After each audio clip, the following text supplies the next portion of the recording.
Hello, I am Melody Surname. On the date of September 25th, 1994, I am currently 12 years old and am clearly alive at this point in time, as my birthday is not in 2001. Today, I will be watching the Season 2 premiere of Rocko's Modern Life on Nickelodeon. My son! Wow, I sure do enjoy this male character, and I would be very upset if this character were to change in a way to make for a plot for a return movie in 25 years. I'm not Ralph anymore. I'm Rachel. Oh, what the f-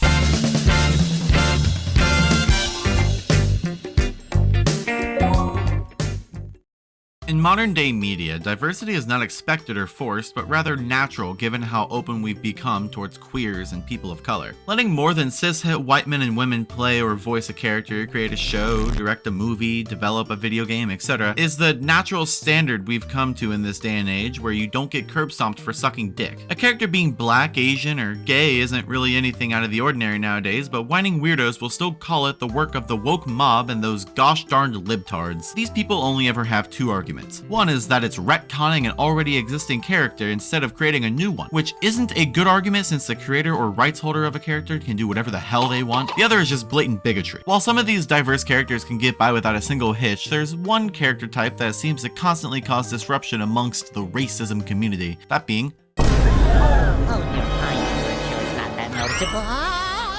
Bob!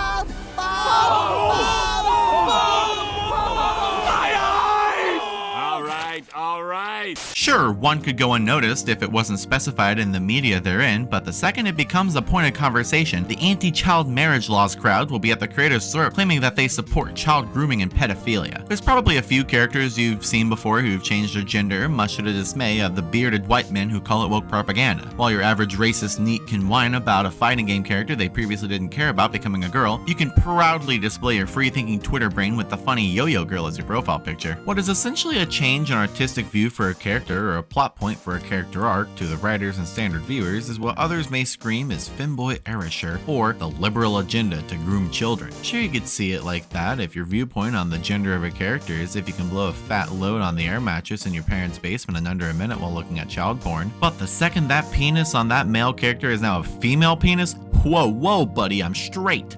I only like my dick on men. Hi, my name is Melody Surname, and today I want to go over a few trans women in gaming, cartoons, whatever. Oh, and before we begin, I'd like to mention that this video was voted on by my Twitter followers and won by a single vote. So if you want to participate in the occasional poll or see my unfunny jokes get 120,000 likes, follow me on Twitter or join my Discord server. Now, onto women. The earliest example of a trans character in gaming is Birdo. At least from what I can find. I know we've all heard this one a million times, but she does count. First appearing in the American version of Mario Bros. 2. Hey guys, did you know that Mario Bros. 2 in America is actually reskinned? In the manual of the game, it states that Birdo, quote, thinks he is a girl and would, quote, rather be called Birdetta. Birdo's gender flip-flopped through regions and games for a while, most saying indeterminate or referring to her with female pronouns. I found a website called transsexual.org that has a page about Birdo from 22 years ago. Aside from how hard it is to read, it's very endearing and heartwarming to read how trans people felt towards the first trans icon in gaming. It's also interesting to note that Birdo and Yoshi have some relationship to each other, as shown by their constant pairing together in various Mario games wherever possible. Now, of course, this may not be a romantic relationship, just because the Japanese website for Mario Kart Double Dash explicitly says that she's Yoshi's partner, worded with less respect of course. This doesn't mean anything. Not everyone paired together in Mario Kart Double Dash is in love, but even if you include the incestual relationships in that universe, of all of them I must say I think I'd love to see Petey Piranha and King Boo have sex. Keeping on the topic of Nintendo characters, might as well pop out the other ones. The gender of Toads in Mario is often talked about. Does every Toad start out as male, making Toadette trans? Is Twitter user Torok96 who states that Toads are not born with any specific gender and can just choose correct? Or are they two completely unrelated species? Are Toad and Toadette friends? Are they relatives? Are they lovers? Are they incestual lovers? Vivian from Paper Mario: The Thousand-Year Door is a trans woman, and it's basically the whole plot of her storyline. That one trans girl from Pokemon that I mentioned like a year ago, Beauty Nova, well, she's trans. Anyways, back to the bigger topics. Usually my immediate example when covering this topic is Rachel Bighead from Rocko's Modern Life. The show follows Rocco and his friends in their adventures around, get this, a modern life. While the show is a tad outdated given the 30-year distance we are from a 1992 modern life, it's genuinely a good watch and is by far the peak of early Nickelodeon. What's that? You prefer Ren and Stimpy? Well, you're weird and gross and you smell bad. Shut up. Anyways, times have changed and 26 years have passed since the show ended. Our modern life in the late 2010s and early 2020s are nothing like Rocco's very realistic depiction of the early to mid 1990s. However, in the late 2010s, we got Nickelodeon movies that followed the events of their respective shows to tie up loose ends, create new stories, and give shows a final good hurrah. Hey Arnold, the Jungle movie in 2017, Invader Zim Enter the Florpus in 2019, and of course, the current topic, Rocco's modern life, Static Cling. For the few of you who maybe don't know what's going on, here's a brief recap of the show. Rocco's neighbor is Mr. Bighead, a pissy and angry frog who's been stuck at a dead-end job for over 30 years. His wife, Mrs. Bighead, wants to have sex with Rocco. Finally, their child, sorry to dead name, Ralph Bighead. Ralph was disowned by his dad for not wanting to work at the same dead-end job and went off to Hollowwood, where he became a cartoonist and created a show called The Fatheads based loosely on his parents. Caught up? Good. In the movie Static Cling, Rocco and company return to their homes, but everything's different. It's still modern life, but it's not like what they're used to since they were floating around the universe for 20 years. They go through the standard technological and societal differences that the main cast hasn't caught up to yet, like a phone being released with no changes. Then we learn that Rocco's favorite show, the aforementioned Fatheads, has been taken off the air a long time ago. They go on a hunt to find Ralph, only to find that he is a she. It really makes the episode she first appeared in make even more sense. Rachel Bighead, the trans icon for frogs turned gay by chemicals in their water. Serious crap! Something I'm surprised I haven't heard complaints about is that Rachel is and was always voiced by Joe Murray, a cis man. Even before the movie, she had the same voice actor. I thought someone would complain and say that she should have been voiced by a trans woman with a more feminine voice. If I can find any examples while editing, I'll throw them on screen now. But in my opinion, I think keeping the same voice actor is the right move. A lot of trans folks don't really care or don't have the time to do voice training like myself. It helps those of us who related to being trans with transphobic relatives feel even more seen. At the end of the movie, her parents change their transphobic ways and understand that Rachel is still their child, and that family is more important than some nonsensical prejudice. I think given the name of the show, Rocco's Modern Life, it was genius to use the character becoming trans as the MacGuffin, since being trans is becoming more and more of a normalized thing in our day-to-day modern lives. We interrupt this program to bring you important news, live and pre-recorded. Your favorite candy gone woke, thus causing them to also go broke? Well, we have sources that claim that half of these questions are true. A random man at a local grocery store insinuates that the new purple M&M is trans. Over now to me, live and pre-recorded in the field for more on this. Me? So here I am in the middle of a field with someone who has no care or relation to the situation. What? You heard that right. Here at the Kroger store at 100 South Ocean Boulevard, Palm Beach, Florida, 33480 in Central Ohio, an elderly man confronted a cashier and informed her of the devastating news. According to the man, the new purple M&M shown here is actually trans. His reasoning being that while she appears to be female, she has one of the peanut M&Ms, meaning that she has nuts. Like balls. Sorry, I'm thirsty.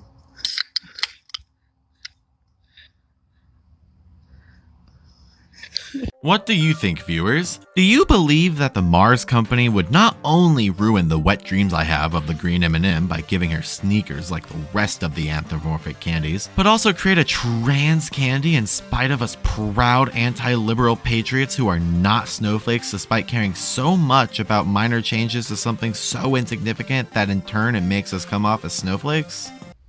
Anyways, I'm done with this bit. It took a really long time and I don't like how it turned out. Go away. Trans people are also represented in adult animation. While most of it's pretty bad, there's one that I think is overlooked a lot, being Ida from Family Guy. Of course, Family Guy can be brushed off as having lived too long. A lot of episodes feature horribly dated and unfunny things that, if not already poorly aged, will be soon. Unlike its golden age of being a decently goofy sitcom following the lives of a moderate to severely dysfunctional family, it now lives as a show that like 5 active internet users watch and post only the outlandish writing decisions that feel like they don't belong in late season Family Guy, but rather some form of a terrifying horror movie with Family Guy influence.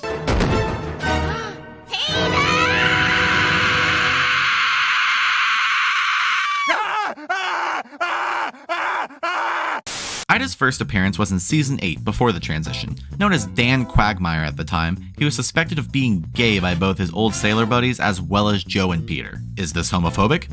I don't know. I struggle with Family Guy and my ability to tell if they're being homophobic or lightly mocking homophobic stereotypes. Anyways, Dan comes out to Quagmire about feeling trapped inside a man's body and that he decides to transition. In what is by far the most unrealistic part of this episode, we see Ida get the bottom surgery she so rightfully deserves on what appears to be the same day that Glenn asks for advice from Peter and Lois. Lots of feelings are thrown around, as is to be expected when someone is hit by the 18-wheeler that is a relative changing themselves in this way so fast. Coming from someone who is trans, it's something that not everyone will take well or immediately understand, and I believe that they did a decent job at representing how it would feel, albeit with the signature Family Guy style. And even then, the Family Guy style feels absent in some parts, like it was trying to be serious for a second. Also, Brian ends up fucking Ida, and Peter and Lois laugh about it. I don't know if it's haha, you had sex with a man and we are transphobic, or ha, this shall lead to comedic events with our neighbor Quagmire and his mother, who we love and support very much because we are not transphobic. Anyways, blah blah blah, this severs the long frayed rope that is Glenn and Brian's relationship. Ida appears in a few other episodes, almost entirely as a background character, with almost no lines at all. Her only other notable moments were in Season 17 with Trans Fats, where Peter accidentally uses the transgender bathroom and decides to stick with the idea of being trans now that he sees the potential in identifying as a woman, and Season 18 with Brighta, where she and Brian, I guess, have a relationship, and Glenn doesn't like it because he hates Brian. I think that despite being the end of a few transphobic jokes and one of the most drawn out, unfunny gags in Family Guy history, she's not really that bad of a representation of a trans woman. And now, our feature presentation.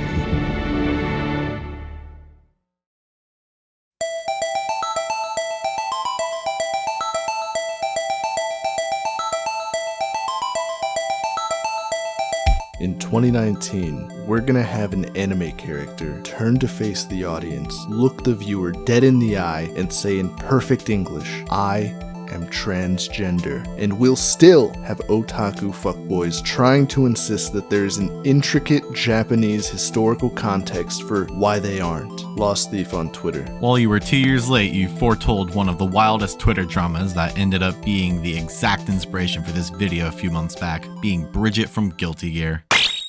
First, let's examine what we've got here. Feminine presenting male who uses his ass, a yo-yo, and a teddy bear named Roger to fight. This has trans woman written all over it, if not some type of queer, but I digress. She first appeared in Guilty Gear X2, the third game in the franchise back in 2002. The backstory states that she was born into a wealthy family, but being a set of twins, 2 males, lived out her life presenting as a female in Britain. About 20 years later, we get Guilty Gear Strive. Nowadays, the superstition is long gone, so she can freely live as who she wants to be. She tries to live out as a male, but it just doesn't feel right, so she commits to how she feels.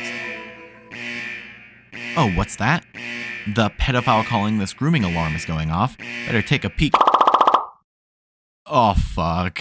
So this whole Discord happened while I was writing this video. People were saying that this whole thing is grooming, it is simply a mistranslation, a fluke, femboy erasure, and the woke mob at it again. Trans people don't exist in Japan, I saw one tweet say. Some non-Japanese guy named Dimitri Monroe made a 22-minute video trying to explain the Japanese perspective. It reminds me of the many people who view being Japanese as a religion and not a nationality. This guy's whole channel is red flags. Why are localizers taking away your traps and femboys is one of the worst video titles I have ever read in my entire life. And I promise you I'm self-aware enough with my own work to know that I'm not good at titles, and this still sucks monstrous nuts, man. I'd hate to be that person and watch a bunch of Dimitri's content, but he strikes me as a tad bit waifu cum jar tribute guy, but I could be wrong. These people got so angry about it that there was even a faked email stating that Bridget wasn't trans. Now, to give them credit, whoever wrote it clearly knew not to write a transphobic hit piece as it would have given them away. The only only main point of this fake email is,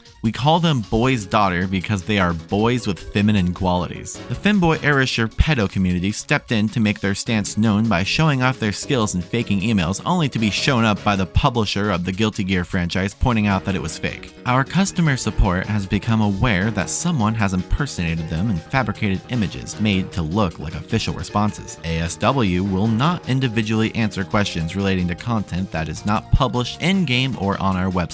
These motherfuckers have never coked harder in the face of a mere trans woman with a yo-yo and a teddy bear. Listen, I'm getting a tad bit off track. The cool thing that I think put a stop to this is the creator of the Guilty Gear series, Daisuke Ishiwatari, assuming I'm pronouncing that right, stated that she was a trans girl all along. The whole arc with Bridget is her finding who she is, what she feels she is. Using gender identity is great for a plot about self-identification and self-expression, but people got so mad finding out that the character they have never even cared about was now a girl. Now, of course, this didn't stop the detractors. This is where they kind of became one of those like little pull string toys that have like two phrases, either saying that Daisuke is woke or saying that it's not okay to change an already existing character when it's Daisuke's character and he can write whatever the fuck he wants in her lore. Checking the fandom page for Bridget, all you see is people saying stuff like, I'm okay with trans people, but ruining character points is freaking horrible. Like, honey, it's not ruining it if the original creator of the character did it.